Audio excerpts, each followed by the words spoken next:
ہوئے تو 900 کرسی نشین بیٹھے ہوئے تھے.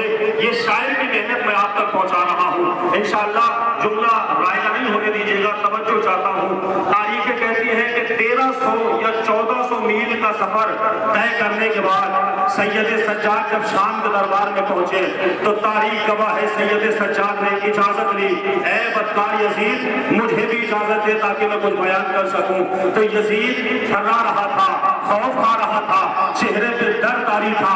اس کو معلوم تھا کہ جب اہل بیت کلام کرتے ہیں تو کلام ایسا ہوتا ہے کہ سننے والوں کے درمیان واہ واہ مچنے لگتی ہے.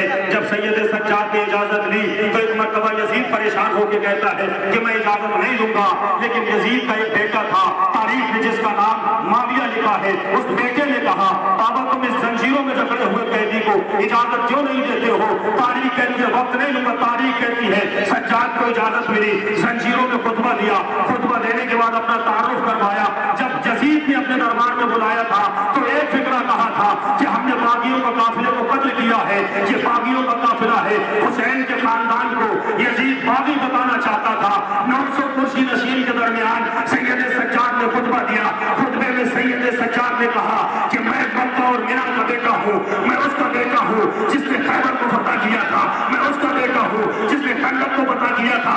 ارے تاریخ کہتی ہے جو غلام زادے تھے وہ اپنے مقام کی کھڑی آنکھوں میں آنکھیں ڈال کے ایک فکرہ کہا تھا, اے یزید تو کیا ہمارا تعارف کروانا چاہتا ہے؟ کیا تو نے دیکھا ہے کبھی کوثر کا تعارف کوئی نجس العین کروا سکتا ہے؟ توجہ, کیا تو نے دیکھا کہ ساقی کوثر کا تعارف کوئی نجس العین کروا سکتا ہے؟ ایک مرتبہ سجاد نے کہا اے یزید تو کیا بتائے گا کہ میں کون ہوں اور تو کون ہے؟ بس اتنا یاد رکھ, میں سرداروں کی اولاد ہوں, تو غلاموں کی اولاد. تو سامعین کی کیفیت کیا ہو گئی تھی یہ شاعر کی محنت آپ تک پہنچا رہا ہوں. یہ ذہن میں رکھیے گا کہ 1300 یا 1400 میل کا سفر قیادت طے کرنے کے بعد سید سجاد شام کے دربار میں آئے ہیں.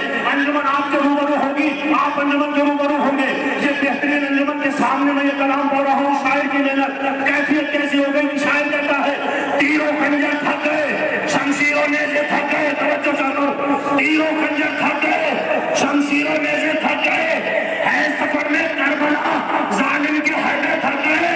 تو تھام کر بیڑی کہا دربار میں سجاد نے, ہم تو چل کر آئے ہیں, تم بیٹھے بیٹھے رہ گئے. تھام کر مولا آپ کو سلامت رکھے. تھام کر بیڑی کہا دربار میں سجاد نے, ہم تو چل کر آئے ہیں, تم بیٹھے بیٹھے تھک گئے. تو آئیے حضرات بڑے ہی ادب و احترام سے گزارش گزار ہوں اپنی مہمان انجمن, ہندوستان کی مشہور و معروف انجمن پنجتنی قصبہ سیتل کے تمام مہمان سے اور ان کے